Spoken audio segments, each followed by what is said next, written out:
And action. I'd like to welcome you to the Long Beach Convention Center to a Perform Better Summit where we actually get an opportunity to turn on cameras on a live event.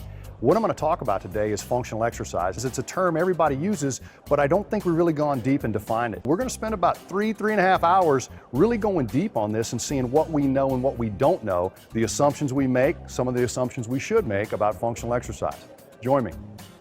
You know, Lee, what a lot of people don't understand is long before we were lecturing on functional movement systems, the screen and stuff like that, you and I were going around regional, local events talking about functional exercise and the reason for that, which brings us to the whole little project here.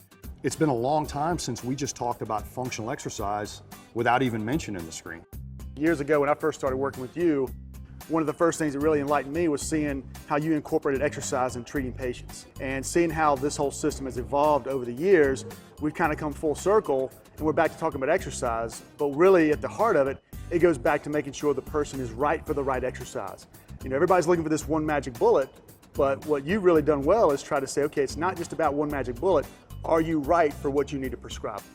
And that's why this topic, where we're talking about key functional exercises you should know. When you and I first got into this, the way we proved somebody was dysfunctional was not through a screen, a test, or assessment. We would give them functional exercises on one foot, balancing, squatting, and if they couldn't do it, by default, we assumed they were dysfunctional. And what you and I realized, I think a long time ago, is there's no grading system for function. So you and I have spent the last 10 years saying, you know, it's not just is somebody dysfunctional or not, what is the degree or level of their dysfunction? Does it need just a good holistic diet of functional exercise injected, or do they need supplementation, which is exactly what corrective theory is all about? You can't just say, well, this exercise worked for Gray Cook, it's gonna work for me. And that's not the way it is. You've got to figure out, okay, what's gonna work for you is gonna work for you, and it may not work for somebody else. It's not just about the exercise, is that exercise right for you? And so the same exercises we're gonna talk about today in significantly greater detail and with a little bit more authority, I think, are the same exercises we were talking about more than 10 years ago. The difference is the feedback system. They're going to work, like you said, at different rates for different people. How do we check the progress? That's what you and I have spent about the last 10 years doing. There's so much confusion. What's functional? What's corrective? How does this work into my programming? I've got to get a client from here to here, an athlete from here to here, a small group from here to here. How do I use everything you're saying in a cohesive model? And I think the only thing that you and I really come out of the gates, and the first thing and the last thing we usually open and close an FMS workshop with, is standard operating procedure. If you got that, you got the feedback you need. So if it's not working, don't use it. And it's part of that standard operating procedure you're talking about. Perfect. All right, we'll go do it. All right.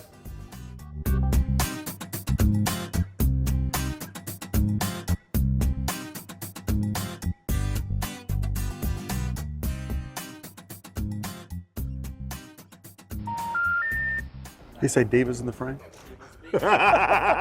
He called me a diva. I think he's talking about you. He said the diva. He said the diva's in the frame. The diva moved. He is the diva. And action. This whole concept actually came out of an experience that I had with a guy named Tim Ferriss. Anybody familiar with the 4-hour work week? I've been doing that for a long time. But it wasn't because I was following a system or structure, just because I didn't like to work so much. Tim Ferriss almost calls himself a life hacker. If it's something you're doing, he can probably show you how to do it better. He bases that on a rule of economy. Now, you may think economy is for accountants and educators, people looking at our current state of revenue and checks and balances with finance. Economy is the management of scarce resources. In training, is time a scarce resource? Absolutely. Your clients always want more physical outcome for less investment.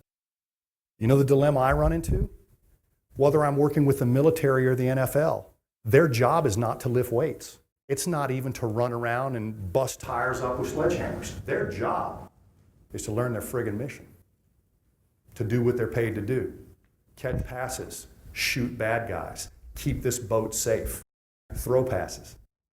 The job of a strength coach is to basically take that scarce resource of training time and absolutely maximize the value of that. Because if you want to impress a coach in the NFL, free up some time for him to do more on the field and teach the playbook with a little more precision. Don't get hung up in your bench presses and squats thinking you're going to change the outcome of a season. We're very, very important. Those of us that dispense fitness, education, strength conditioning are very, very important. But our quality is just as important as our quantity. So what I want you to understand is my job in many cases is not to step into a situation and offer more exercise variety. It is to delete those things that aren't changing the bottom line one iota. If you're doing 10 minutes of prep on a movement pattern that you're already near perfect on, what is your goal? Because I could take that 10 minutes and apply it to a movement pattern that's poor and get you the same metabolic warm-up. So if you've got to spend some time in prep and got to spend some time in warm-up, you got two ways to do it. Take a general approach, a 14-minute warm-up, but yet only 2 minutes is directed at your weakest link. Everybody gets a little. Or if I profiled you first and knew exactly what your mind-body movement issue, behavioral movement issue was, we got 14 minutes of prep. It goes exactly to what you need. The 80-20 rule simply says 80% of the result that we appreciate from a given endeavor is due to about 20% of our effort. Most of us don't know how to find that 20%, so we just do what we did yesterday because all of us wouldn't be here if we weren't getting results.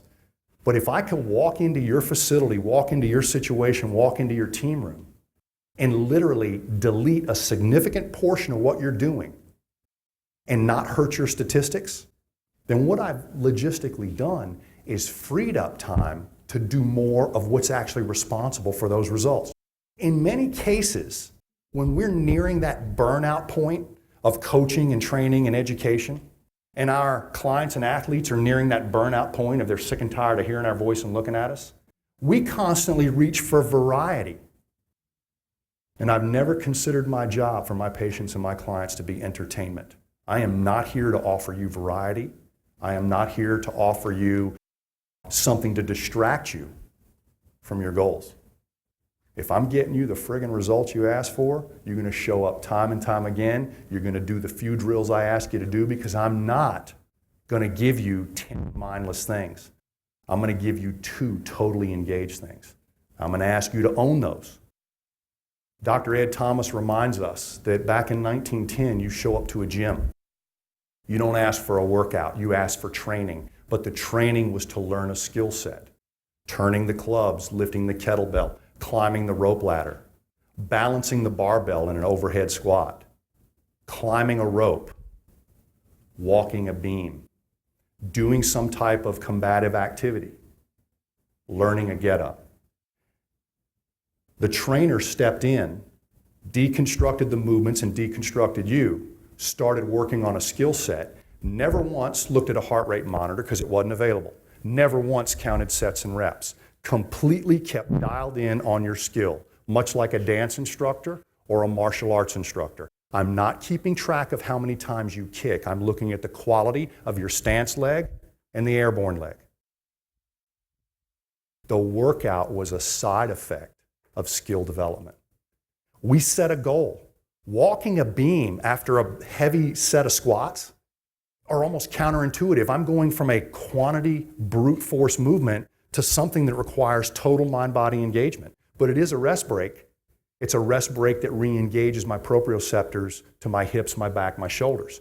Because I could have sort of distorted that information in the squat rack. Have you ever thought about supersetting your correctives instead of doing 14 minutes at the front, a bunch of activity in the middle, and maybe a cool down on a foam roll?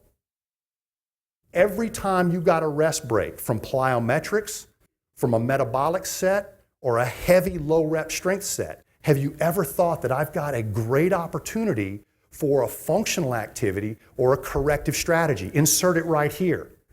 Dial them back in. Stress the system, recalibrate. Stress the system, recalibrate. That way the brain appreciates both technique, precision, and brute force, or resistance to fatigue, or explosion, or left-right symmetry.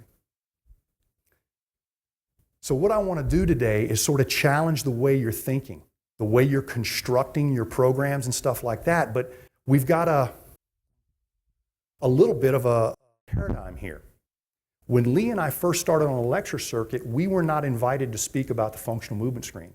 We were invited to speak about functional exercise. And a lot of times when I've stepped over into the strength world for a moment or worked out with Olympic weightlifters, kettlebell athletes, they think that we define functional exercise by the way it looks. Standing on a BOSU, squeezing an RX pad between your butt cheeks, pulling on a band with a wobble thing right here. It looks totally engaging, but I can't tell you if you do that tomorrow you'll do something else better. Everything we do in exercise, the client and the athlete assume there's going to be a carryover.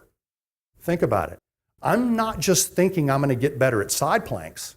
I'm thinking somehow my core stability is going to transfer into a more correct punch or a better golf swing. I don't think we can prove that for you. You will get better at side planks. I don't know if they're used in isolation without a progression, if that static stabilization in a side planking pattern will transfer into anything but more competence in side planking. So we've got to really guard the information that we dispense. And we've really got to think, all right, if it's functional, it can't just be an entity unto itself. It can't be self-serving. If something's functional, it should have carryover. It should reinforce mobility and stability and create a platform, there's an important word here, for adaptability. One of the things that we see when people have higher functional movement scores on the movement screen, they're not the best athletes in the room, not the biggest, fastest, strongest. They're the ones that seem to have more durability. And the other side of that coin is adaptability. Adaptability. Don't fool yourself. The only reason our species is still on this planet ain't because we're smarter. It's not. We've tried to blow ourselves up I don't know how many times. Give us 4 years apiece, we'll fight for 4 more, we'll have 4 more years apiece. We don't get along with each other. But we can survive in any climate. We can eat crap. We can eat like kings. We can live on the equator. We can live really close to the pole. The reason we're still here is our adaptability. And when we see those who we know who are aging gracefully, think about it, they adapt. They physically, mentally, and emotionally adapt to the situations they're given. All the runners and triathletes that I've helped become senior athletes, at some point in our journey together as coach and client, gave up their persistence in more mileage is better and submitted to the wisdom of the coach, which said, listen, I got to train your weakest link, and your weakest link right now isn't training volume. You go keep running, and I will fire you. Running is not going to get you a world championship. You have paid your dues. You understand race strategy and running technique. What I got to do is resolve the left-right imbalance. I've got to change your core stability, your flexibility. I got to improve your T-spine mobility. Even though you're not in an upper body sport, your T-spine mobility tells me if you've got good mechanical respiration or not. So at some point, and this is something I read, I was working with the Chicago Bears one time, thing on the wall, simple phrase, be coached. Be coached. If I've done some type of screening and analysis on you, I know your weakness. You don't have to tell me. As a matter of fact, a lot of the things you come saying I'd like to work on aren't even close to your problem, but they outgrow from that problem. So me attacking that weakest link may seem like we're taking a detour. And I'm going to bring this back up when Doc Chang and I are talking about the Turkish get-up. Many people are upset by a detour. How many times have you ever seen that detour sign in a car? Your clients, your athletes will be upset if you do some type of higher level economy of their training program and say, whoa, whoa, whoa. I know we were going to go into plyometrics or heavy deadlifting, or I know I was going to teach you a kettlebell snatch this week, but guess what? I'm going to put that off for 2 weeks because we got to do something for the foundation. We skip that. A detour is not designed to make you mad or slow you down. If we get a detour sign, believe it or not, it will save you time. Because if you ignore it, you're going to go right off the bridge that's broken in half, just like Thelma and Louise, right off into the Grand Canyon, crash and burn. That is the result if you ignore the detour. So detours aren't here to waylay our training enthusiasm. Detours may be necessary in many cases because guess what? Every time we got a client or an athlete that's hit a training plateau, whether you know it or not, that's not their physiology saying I'm as good as I'm going to get. That's your programming saying I've delivered as much as I can. A lot of people in London peaking right at the right time. How many times did they rejigger their programming to get there? If somebody's got some weight loss goals and they plateau, if somebody's got some flexibility goals, if somebody wants to run a 5K for the first time in their life, you may have to rejigger the program. How do you know what to do? It's based on the information you collect. That brings us to key functional exercises you should know, and here's the backstory. A few years ago, Tim Ferriss, the guy from the 4-Hour Workweek, who had the economy model I was alluding to, called me out of the blue. I had just finished listening to the audiobook version of 4-Hour Body. And all of a sudden I get a call from this guy. Now, we knew people in common. He had been through the RKC training. I'd been through the RKC training. We knew many people in common. But he called me out of the blue. And he goes, here's the deal. I'm writing a new book called The 4-Hour Body. I know you're the movement screening guy, and so any question I ask you about training, fitness, conditioning, whatever, your first answer is going to be what? What's your movement screen? He goes, you know what though? I bet you've been doing this long enough. You already know what exercises I need to be doing. As a matter of fact, you could probably put me on a program that would elevate my movement screen without ever first screening me. Well, that breaks every rule I've ever told you guys, doesn't it? But it's a challenge, and I'm a guy. And he threw it down. I think it was a good drill for both of us. Because had I screened him, I could have saved him some time. But the fact that he was in South Africa talking to me long distance didn't make it possible for me to screen him. So I had to default back to 1980s and 1990s technology, which still works. If your GPS fails, it's good if you know what direction the sun sets in, isn't it? Because that'll get you west or help you find east, or north and south if you know what you're doing. So what was the old way we used to apply functional exercise? We had all these functional exercises with balance and symmetry and coordination. And when we dispensed those exercises to people who seemed otherwise fit in one modality, they didn't look too functional on one leg. They didn't look too functional when we said turn to the left. So by default, that the programming of function exposed their, how can I say, weakness, we assumed, well, then you are dysfunctional and need to be on a functional program. That was the extent of the science behind that. It sounds simplistic right now, but it was totally done. I liken it to this. If you've got a bunch of health problems and you're eating all kinds of crap, I can probably solve some of those just by saying, listen, go shop at Whole Foods, eat organic, don't eat anything processed, and clean your diet up for about 3 months. Guess what you'll find out? Your need for supplementation goes down. You may not need to take as much vitamin D or fish oil because it's in a holistic approach to eating. Well, think about our obsession with correctives today. We do a workout that may or may not be making us functional, and then we dial up Lee Burton and say, can I have some corrective exercises? Now, I back squat with poor form 2 days a week, and I run much further than I probably should, but I'm going to need some correctives for that. I'm going to need some supplementation. I choose to eat a deficient diet. Could you please sell me some supplementation? We've been doing that for years. I am absolutely passionate about corrective strategy, but I'm just as equally passionate about correct programming that reduces the need for supplementation. And if you're doing everything right, I've always said this about exercise, absorption levels may vary. You can take the RDA recommended level of vitamin D and still be deficient because you may not absorb it as well. And we can do corrective strategy with you and you just may not change as well because you've got an underlying injury, some structural problems, so you need to do more constructive maintenance than the other person. So giving you an exact percentage, an exact dosage of corrective exercise is totally individual. But our goal in programming should be to reduce correctives at every turn and inject enough functional exercise on top of sport-specific training or method-specific training. And all that functional exercise does is introduces a small portion of self-limiting activity.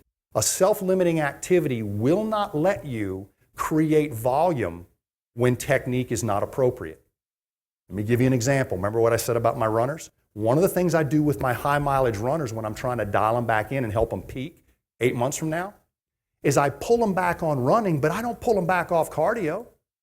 In fatigue management strategy, I say we're going to start jumping rope. When they run, their bad biomechanics become the norm. And unless they got a world-class coach running beside them, we can't dial in their running technique. Is it possible to run and slouch at the same time? Hell yeah.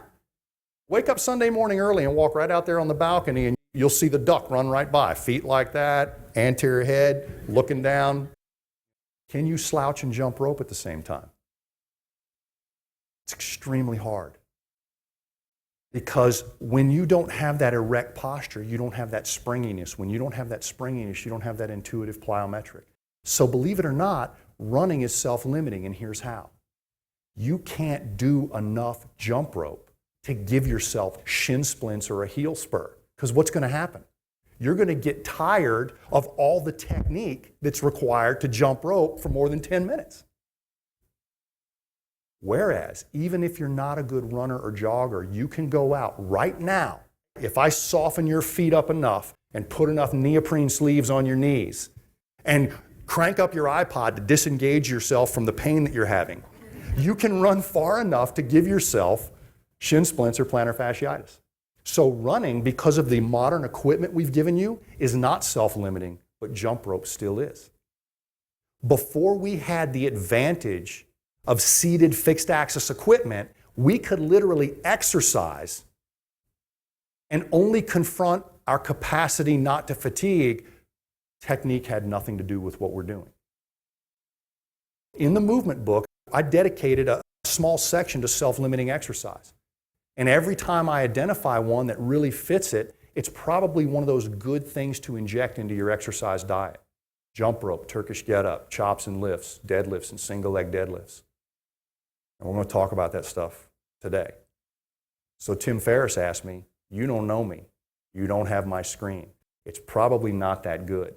I'm a pretty competent athlete. I think the guy holds a championship in some form of ballroom dancing, and he did pass the RKC. So, I mean, you know, he's got some strength, and he can move too. But he's constantly beat up. He has injuries just like the rest of us.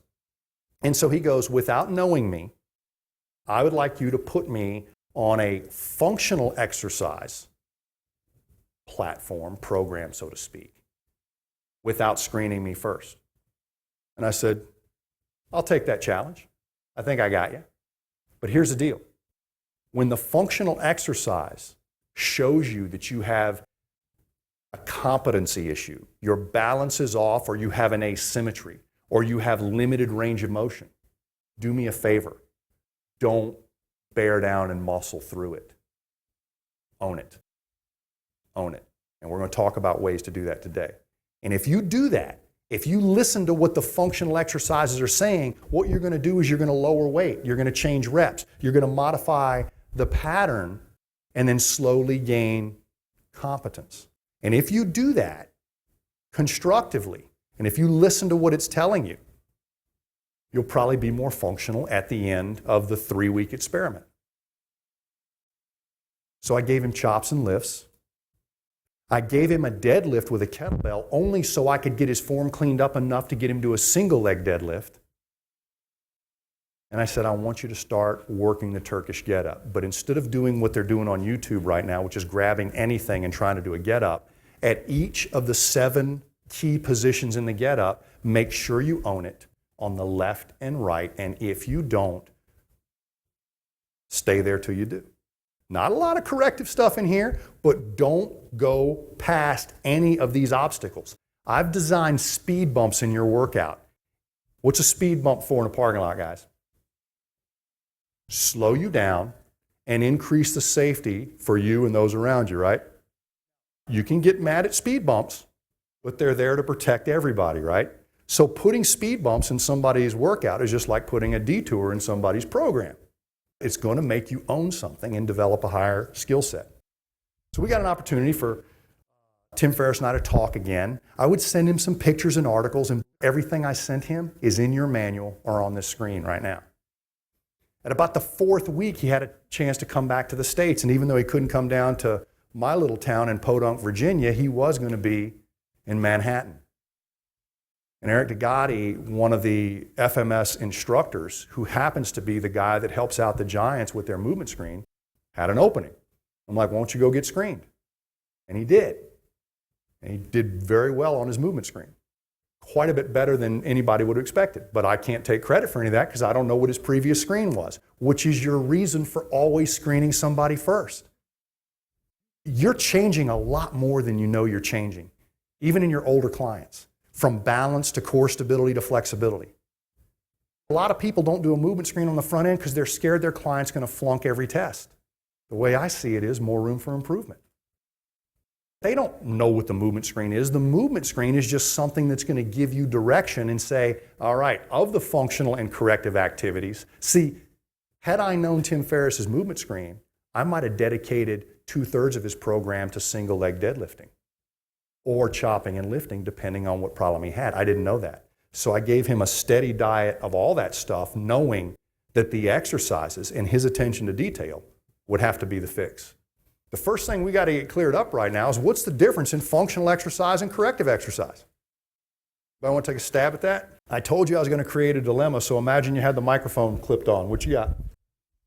Corrective exercise bring you back to 100% function, and functional exercises demand that your body functions.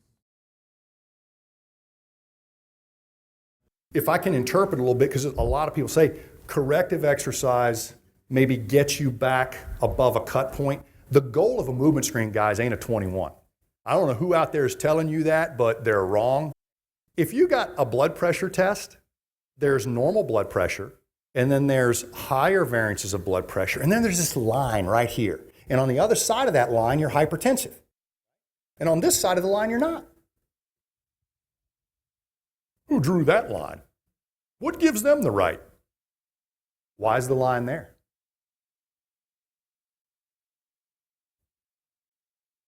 It's based on statistics. People above this point have significantly greater health problems than people below. It doesn't mean that the people right up against the line shouldn't be proactive and realize one notch and you're hypertensive. But it's a scale. How many of us are ever going to get perfect blood pressure in a client? You're not. But if you could keep them below clinical hypertension, you've done a good thing. Why don't we look at movement the same way? Why are we the police of perfection when really we've demonstrated in the movement screen, if we get you above the cut point, and if you want to know more about that, read the movement book or go to our website, there's a cut point. We're not saying you got to be perfect in every one of these moves. We're saying when you have ones, which is you can't do the move, zeros means you have pain with the move, or asymmetries, you're probably best investing some of your time in a corrective strategy. The goal of going to school is not straight A's. It has become that for a lot of people. The first goal is not to flunk. The second goal is to be average. The third goal is to be above average if possible. When we look at corrective and functional, they almost get interchanged. We could say, well, a functional exercise program should maintain function, whereas if function goes below a cut point, corrective exercise will get you back above the cut. I will throw something out here. There's a lot of people who are using the term corrective exercise. It's been popularized. It's been popularized because I think in some ways the rehabilitation community, due to insurance regulation and maybe patient compliance, has not been able to get people fully functional. You have back pain, you limp in. I get you out of back pain in 3 visits. I have a lot of functional goals for you because you still can't touch your toes or balance on one foot, but guess what? As soon as I get you out of back pain, where are you going? Right back to your mountain bike. You ain't coming back to see me. I'm not going to blame anybody in the room. I'm going to say most of us assume when we're pain-free, we're functionally restored. And if you've assumed it a few times, you better believe your clients and athletes have assumed that too. You cannot have the concept of corrective exercise if we don't have a functional standard. Anybody who's talking about corrective exercise who hasn't sought the cut point, do you know clinically how much single leg stance you're supposed to have? The physical therapy journals have already outlined this. What's normal? If you don't know, then why are we training single leg stance?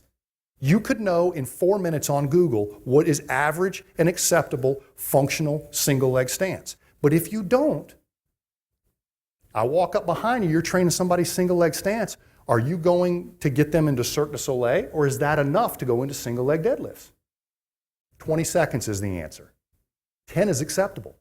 What you should be marking is there a big left-right discrepancy, and how bad does it get when they close their eyes? When they close their eyes, it should get about half as good as it was with their eyes open. And if it goes downhill really quickly, they're relying on their visual system to balance because they can't hear what their ankle, their glute, and their knee is telling them. That could be a flexibility problem. How can that be a flexibility problem? The more range of motion you have, even though I'm not using my ankle mobility in this standard, if my ankle moves freely, the receptors work better. When some NBA trainers first looked at the functional movement screen and saw the deep squat, they said, well, we can delete that test because NBA players don't deep squat. I'm like, I ain't doing the deep squat because that's part of your sport. I'm doing it because your species should be able to do that. It doesn't demonstrate if you're a good squatter or not. It demonstrates to me that in this pattern, your core stabilizes and you've got no restrictions in your ankle, knee, or hip. Whether you do a deep squat in your sport or not is immaterial.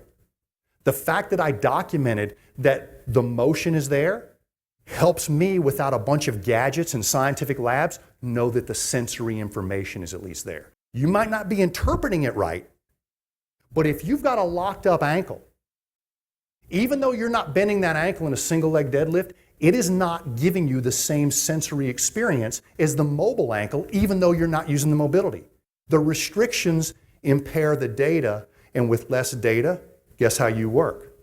Less efficiently and less effectively. So the whole concept behind mobility in the functional movement screen is not necessarily so everybody has perfect mobility.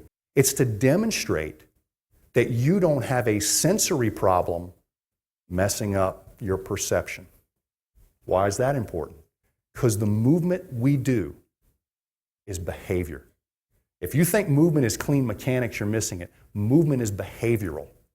Movement patterns are behavioral. I can show you how somebody has full range of motion in their ankles, knees, and hips. They can do a deep squat, but they can't lunge on this side, they can't lunge on this side. Their core fires perfectly in squatting, but inefficiently in lunging. How is side planks going to fix lunging? They're telling you, I don't have a core weakness. I don't have a core strength deficiency. I have a deficiency in my lunging pattern. My squat's fine. And all the mobility I need to lunge can be seen in my squat or in my hurdle step. But why is lunging bad? It's a pattern-specific problem. So assuming that you can train the abs and that ab strength and stability will be applied across to every pattern, a lot of assumption there. That's like a shoebox full of letters.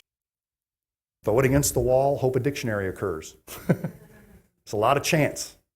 My point is, if you see a pattern problem, you may have some parts in there that need a little attention and work, but if you don't, then it is what it is. It's a pattern problem. In that pattern, you don't efficiently engage. Your timing, your coordination is off. And since you have good mobility, your interpretation of the information is off. If you don't have good mobility, the reason that I'm going to argue, you put me on the witness stand in court, if you don't have good mobility, I'm going to basically argue both mechanically and proprioceptively, you don't have enough information to stabilize correctly. Doing mobility first isn't something we do just because we like mobility better. it makes your stabilization strategy work better. Farmers don't just drop seeds on the soil. They get the soil ready. That's why some of your exercises work on some clients and not others. Different soil. Some are ready, some are not. I can drop the best seeds in the world on this carpet. Apparently the carpet's not ready to grow anything. No sunlight, no water here, it ain't gonna grow. Functional exercise, self-limiting exercise should maintain a level of function. Corrective exercise should be something to bring you above the cut, but if you're gonna ask me a corrective exercise without setting a baseline or showing me where their biggest pattern problem is, then it's not corrective exercise. You're not doing scientific supplementation, you're just shopping an assumption. So you'd be better off just doing functional programming and don't call it corrective exercise. If it's corrective exercise, you are targeting a dysfunction. Dysfunctions aren't identified without screening and testing. If we follow the functional movement screen system, here's sort of the logic behind that. We have to identify the pattern that needs correction. We got to identify the problem first. And then we have to establish competency with your mobility. I didn't say perfect mobility, but you got to have enough to do the pattern. Now, we all know that there are going to be some clients and athletes that have had a structural injury or surgery or something that's going to keep them from getting into certain patterns. That's not even a question. If medically it's contraindicated or they can't do it, then you have to skip over that pattern. You have to do what we've always done, which is modify the exercise so they can do as much as they can without causing further injury. Every one of these exercises I'm going to show you, you're going to have a client or athlete that can't do one of them. And there are modifications. The first time I ever wrote about chopping and lifting in the NSCA journal, I showed you a way to do it lying, sitting on a stability ball, kneeling, and standing. Some of your clients may not be able to kneel. Your question, I got somebody that can't kneel, what should I do? Sitting on a stability ball or lying, the best you can with the pattern. But do this because this is human nature. When you see what I'm going to show you, you will easily migrate to your most difficult, broken down, hard to manage client or athlete. And if this stuff won't fit in their program, you miss the 98% of the people that would benefit from this. We also see that in movement screening. Friday and Saturday, you learn functional movement screening. Who's the first person you go screen? It should be a friend. It should be a colleague. Maybe a spouse, depending on the day. But give them a 21. But here's the deal. What do most people do? They've barely got a skill set in the functional movement screen, and yet they get their most broken down, angry at the world, negative, glass half empty, I hate all this new stuff client. Why would you do that? Why would you do that? The first day you learn a martial arts move, I wouldn't suggest you fight Dr. Chang. Wouldn't suggest it. Probably wouldn't be a good idea. You might want to spar with a bag a little bit. Why do we always try to apply new information to the most difficult situation? Gain competency on the low-hanging fruit, on the easy stuff. And as you get more confident about what you're doing, elevate the goal, elevate the application. So don't think about the one or two people you got to see Monday that can't do this, because we've all got them. I've got them.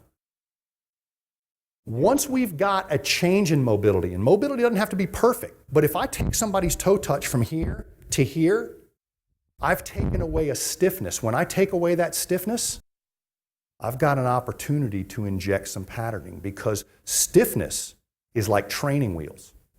Training wheels are a crutch. You lean on that. When I take away your stiffness, your low back stiffness, you're completely vulnerable. So if I take you right to a deadlift, what might you do? Stiffen up your hamstrings and low back again in anticipation of a load that's too much. But if I were to take you to a non-threatening position like quadruped or kneeling, you may maintain that level of mobility and maintain that level of looseness in your low back because I didn't challenge you above your threshold. So many times we do the exact right mobility stuff and then we don't dose the stability, so we send them right back into their protective posture. Stiffness just isn't stiffness. It's there for a reason. Quote me if you want. Stiffness is actually functional because stiffening up your hamstrings and low back may actually help you get through life. You may do the world's worst kettlebell swing, but if that's only 10 minutes of your life and the rest of your life is having to work with people and stuff, then that stiffness is getting you through the day and keeping you out of a range of motion you can't control. If you're going to add some length, you better know where you add the strength. You better have a drop back position that makes it easy for them to learn competency. And notice, I stick the word competency here to remove the whole conditioning scenario from you. 3 sets of 10 ain't going to do it. You're looking for greater integrity in the movement. So every one of these movements is going to be an assessment into itself. But by the time we get to performance, I use the word capacity. When you have competency in your mobility, static and dynamic, physical capacity, volume and frequency, and intensity are important to me. If you don't have competency, my definition of that is in the movement screen, you've got a 0, an asymmetry, or a 1. If you've got 2s and 3s, you have movement competency, and you should probably pursue some level of performance and capacity. If you have a dysfunction like an asymmetry, pain with movement, or severe limitation, you can't complete the movement, there's a good chance that the volume, the frequency, intensity of the programming is going to compound the problem and make it necessary for you to do more corrective strategy, not less. My job is to make you do less. Remember, I'm here to save time. The time is not so you don't invest in your exercise. It's so your exercise investment keeps you focused on everything that makes a difference and nothing that doesn't. Little refresher, there's the movement screen, mobility patterns, fundamental stability patterns, and then functional patterns. The steps for dysfunction management are mobility, static motor control, and dynamic motor control, and we're going to touch on those subjects as we do some exercise. But what a lot of people have an aha moment with in the functional movement screen is the hierarchy. If you do poorly in more than one movement pattern, we are going to basically give you the easiest, most fundamental and primitive control pattern first. Laying flat on your back and lifting a leg. Most 3-month-old infants can do that. Quadruped crawling patterns, planking and pushing up usually occurs in some degree long before squatting and standing. So if you flunked this test, and this test, we would not worry about your squatting competency or the stability in your push-up. We would do your leg raise not to stretch your hamstrings, but to level your pelvis and give you some integrity and control. Because most people who can't do a push-up have the tricep strength to get their body off the ground. They don't have the core stability to come up in a planked position. So the reason a lot of people, a lot of your clients, a lot of young athletes aren't doing push-ups isn't because their pecs and tris aren't ready. Their pecs and tris are actually ready and their trunk isn't. If we watch a baby, everything they do doesn't make their arms and legs stronger than their trunk. Everything develops in unison by them executing the patterns that they go through in those stages of growth and development. We're going to run the mobility correctives. And what happens if you do a mobility corrective and the person's like, that's easy, don't have a problem, and you don't expose anything?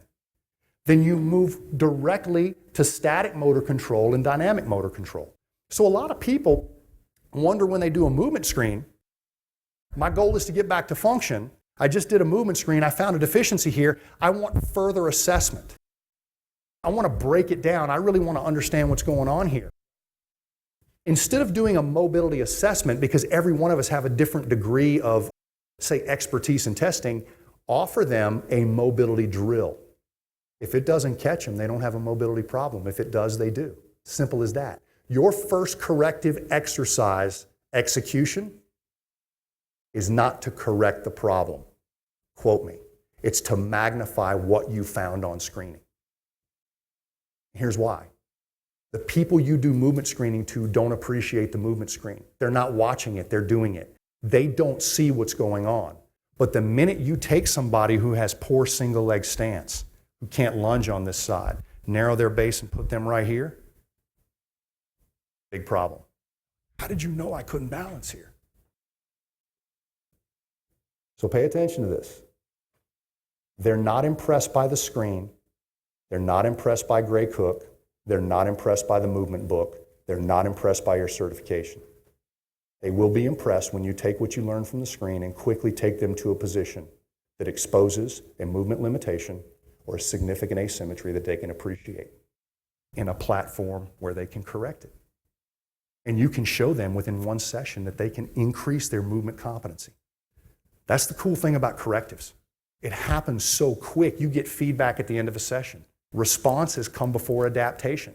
How can you have an adaptation without positive responses? So if you're going to call it corrective exercise, I need you to have a strategy.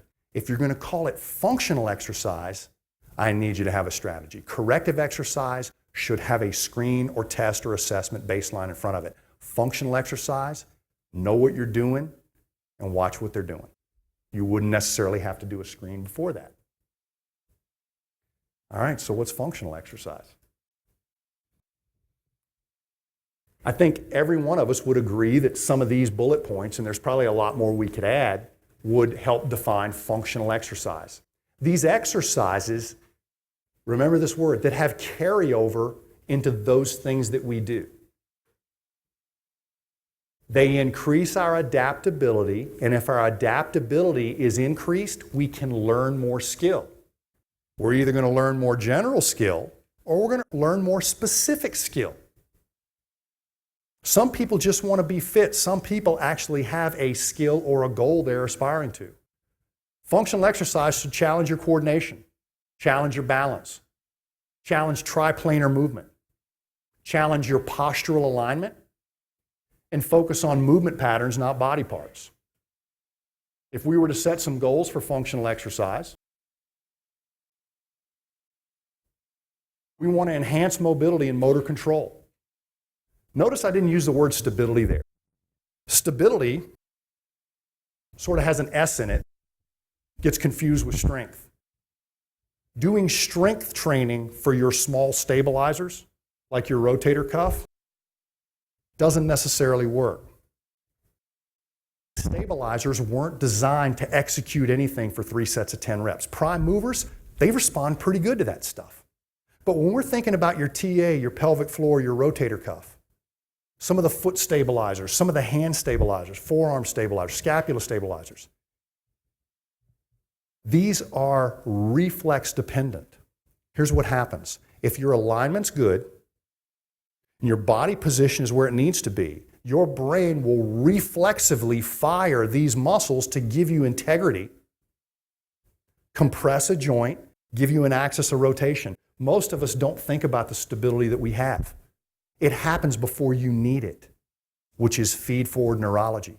The minute you take a step and get new information from the terrain, you got feedback neurology. I know how to throw a baseball, but as I'm coming through the air and my foot goes to a different place on the mound than it's been, I actually adjust on the fly as well, a little bit. Your stabilizers are acting quicker than you can think, and most of the information is coming up through your hands and feet, going to your spinal cord. A decision is made right at your spinal cord, goes right back out to the stabilizers, and never even makes it to your brain. And if it did, it's too late to do anything about it. We should coach position. We should coach breathing. We should coach relaxation. But if you're having to tell somebody to engage their glutes, where are you going to be when they're walking their dog? You really think that suggestion of tighten your glutes is going to carry over 18 hours from now? I'd rather you put them in a position, like half kneeling, that makes them use their little glutes before their big glute, and let them struggle. They'll break into a sweat. They're like, I'm going to fall over. Don't say anything. As long as they don't fall over, they're working it out. How many of you actually took your kids and made them walk instead of let them work it out on their own? With that same philosophy, putting your client in a vulnerable but possible position and keeping them relaxed will allow them to develop reflex stabilization before they need prime movement capacity. These little positions we're finding are going to help with that.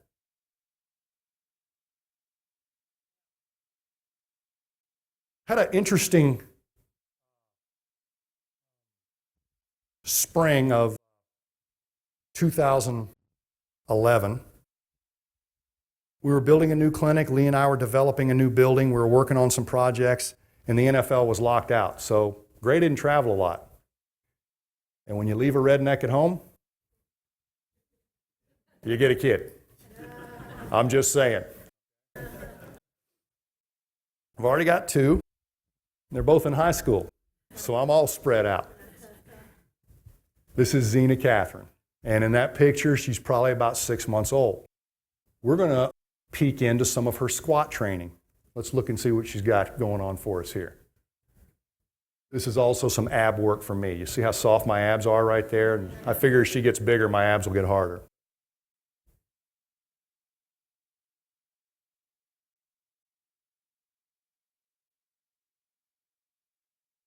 We're hoping she'll eventually have hair. I've had 3 daughters, none of them had hair till about a year. Now, here's the deal. At 6 months, she wasn't on her hands and knees crawling. She was commando crawling. She didn't pull her hips under her yet. I wasn't pulling her up. I was just holding her hands. She was doing squats on my belly. Did you see that? She had enough strength to do squats. What if I let go of her? Why do we put people on the leg press then? They got enough strength to move the weight. They just don't have enough integrity to stand with alignment. Why are we putting strength before movement? Why are we expending energy in a bad pattern? If somebody can't squat, is the leg press really a solution?